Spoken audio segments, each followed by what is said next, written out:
Assalamualaikum warahmatullahi wabarakatuh. Perkenalkan, nama saya Murniati dari kelas 10 IPA 1. Saya akan mempresentasikan tugas PPKN mengenai peta konsep tentang klasifikasi Kementerian Negara Republik Indonesia dan lembaga pemerintah non-kementerian.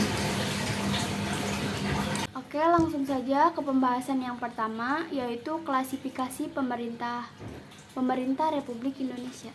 Berdasarkan Peraturan Presiden Republik Indonesia Nomor 7 Tahun 2015 tentang Organisasi Kementerian Negara, berdasarkan urusan pemerintah yang ditanganinya. Poin yang pertama, kementerian yang mengenai urusan pemerintah yang nomenklatur atau nama kementeriannya secara tegas disebutkan dalam Undang-Undang Dasar Negara Republik Indonesia tahun 1945 adalah sebagai berikut. Yang pertama itu adalah Kementerian Dalam Negeri, yang kedua Kementerian Luar Negeri, yang ketiga Kementerian Pertahanan. Poin kedua, kementerian yang mempunyai tugas penyelenggaraan urusan tertentu dalam pemerintah untuk membantu Presiden dalam penyelenggaraan pemerintah negara. Upaya pencapaian tujuan kementerian sebagai pembagian dari tujuan pembangunan nasional. Lingkupnya disebut dalam Undang-Undang Dasar tahun 1945 adalah sebagai berikut. Yaitu yang pertama Kementerian Agama, yang kedua Kementerian Hukum dan Hak Asasi Manusia, yang ketiga Kementerian Keuangan, dan lain sebagainya. Poin ketiga, kementerian yang mempunyai tugas penyelenggaraan urusan tertentu dalam pemerintah untuk membantu Presiden dalam penyelenggaraan pemerintah negara serta menjalankan fungsi perumusan dan penetapan kebijakan di bidangnya. Kementerian ini yang menangani urusan pemerintahan dalam rangka penajaman, koordinasi, dan sinkronisasi program pemerintah. Yaitu yang pertama Kementerian Perencanaan Pembangunan Nasional, yang kedua Kementerian Badan Usaha Milik Negara, yang ketiga Kementerian Pariwisata, dan lain sebagainya. Oke, kita lanjut ke pembahasan kedua, yaitu Kementerian Koordinator.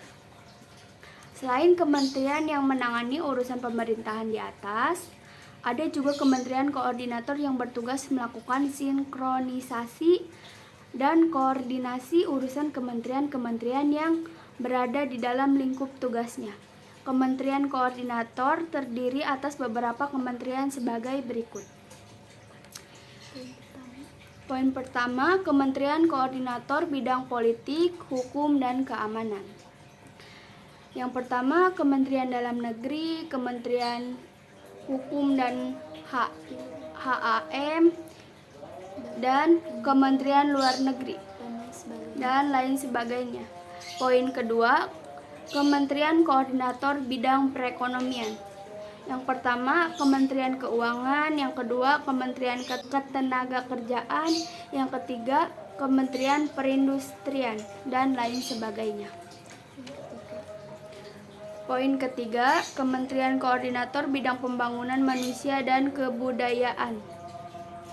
Yang pertama, Kementerian Agama, yang kedua, Kementerian Pendidikan dan Kebudayaan, yang ketiga, Kementerian Kesehatan, dan lain sebagainya. Poin keempat, Kementerian Koordinator Bidang Kemaritiman. Yang pertama, Kementerian Energi dan Sumber Daya Mineral, yang kedua, Kementerian Perhubungan, yang ketiga, Kementerian Pariwisata, dan lain sebagainya. Oke, selanjutnya kita ke pembahasan yang terakhir, lembaga pemerintah non-kementerian. Lembaga pemerintah non-kementerian merupakan lembaga negara yang dibentuk untuk membantu Presiden dalam melaksanakan tugas pemerintahan tertentu. Berikut ini daftar lembaga pemerintah non-kementerian yang ada di Indonesia. Yang pertama, Arsip Nasional Republik Indonesia atau disingkat ANRI di bawah koordinasi Menteri Pendayagunaan Aparatur Negara dan Reformasi Birokrasi. Yang kedua, Badan Informasi Geospasial atau disingkat menjadi BIG. Yang ketiga, Badan Intelijen Negara atau disingkat menjadi BIN. Yang kelima, Badan Pendudukan dan Keluarga Berencana Nasional atau disingkat BKKBN di bawah koordinasi Menteri Pemberdayaan Perempuan dan Pelindung Anak. Keenam, Badan Koordinasi Penanaman Modal atau disingkat menjadi BKPM di bawah koordinasi Menteri Koordinator Bidang Perekonomian. Maaf, saya tidak bisa menyebutkan semuanya. Apabila ada kesalahan, saya mohon maaf. Wassalamualaikum.